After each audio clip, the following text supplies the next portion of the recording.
The Legend of Sleepy Hollow. Many years ago, on a drowsy autumn afternoon, a lean and lanky stranger strolled into the quiet little village of Sleepy Hollow. He approached the village square, where the town bully, Brom Bones, stood with his gang of friends. Brom loved pranks and practical jokes. His fun-loving ways made him the hero of all the country lads in Sleepy Hollow. Spotting the newcomer, who was as skinny as a scarecrow, Brom bellowed, "Who or what is that?" Ignoring Brom Bones, the stranger smoothly turned to the surrounding womenfolk. "The name's Ichabod Crane," he said. "I am the new schoolteacher." The ladies of Sleepy Hollow were charmed by Ichabod. Brom only laughed at this silly stork of a man. Ichabod was the master of his classroom, but he stayed on good terms with his students, especially if their mothers were good cooks. Brom never thought the laughable Ichabod could be his rival. But everything changed the fateful day Ichabod saw Katrina Van Tassel at a picnic. When Ichabod first spotted the beautiful Katrina, he forgot all about the picnic food. She was the loveliest girl in Sleepy Hollow. And her father, Mr. Van Tassel, was the richest farmer in the county. Though all the single men of the village wished they were Katrina's sweetheart, Brom Bones was her suitor. Katrina thought Brom was a little too sure of himself. To make the big bully jealous, she playfully flirted with both Ichabod and Brom. Unlike the other men who were too scared of Brom to even try and woo Katrina, Ichabod was so love-struck that he never noticed the angry Brom. A few days later, Ichabod got an invitation to a Halloween party at the Van Tassel farm.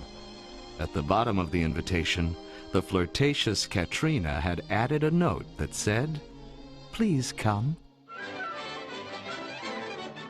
At Mr. Van Tassel's party, Ichabod outdanced everyone, even Brom Bones.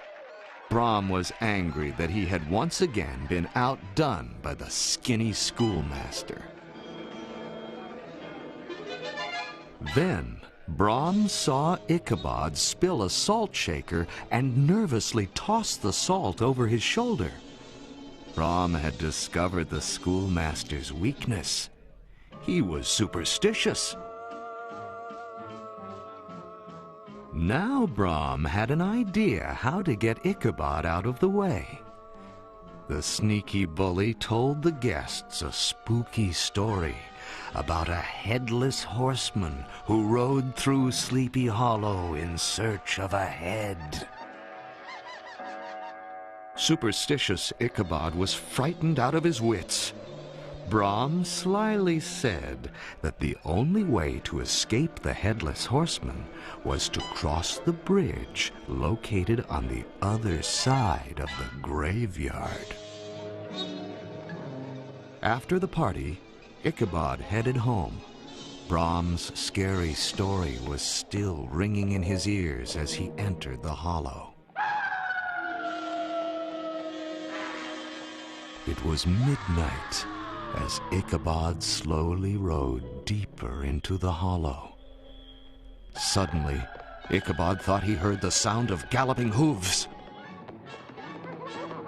Slowly, Ichabod turned to look. It was the headless horseman, mounted on a fiery black steed, carrying a carved pumpkin head. The phantom flashed his sharp sword in the moonlight. Ichabod's old plow horse galloped fast with fear, but the horseman's steed was much faster.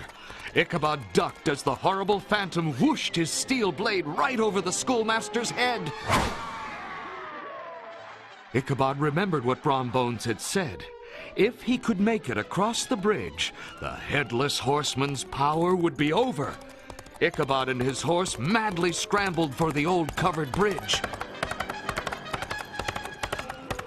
Ichabod made it safely across the bridge. The schoolmaster turned to see the headless horseman stopped in his tracks. But the ghastly ghoul had one last trick. He threw his flaming head straight at poor Ichabod. The next morning, the only trace of Ichabod was his hat, lying near a shattered pumpkin. Though some believed Ichabod had simply run off, many said the schoolmaster had been spirited away by the headless horseman.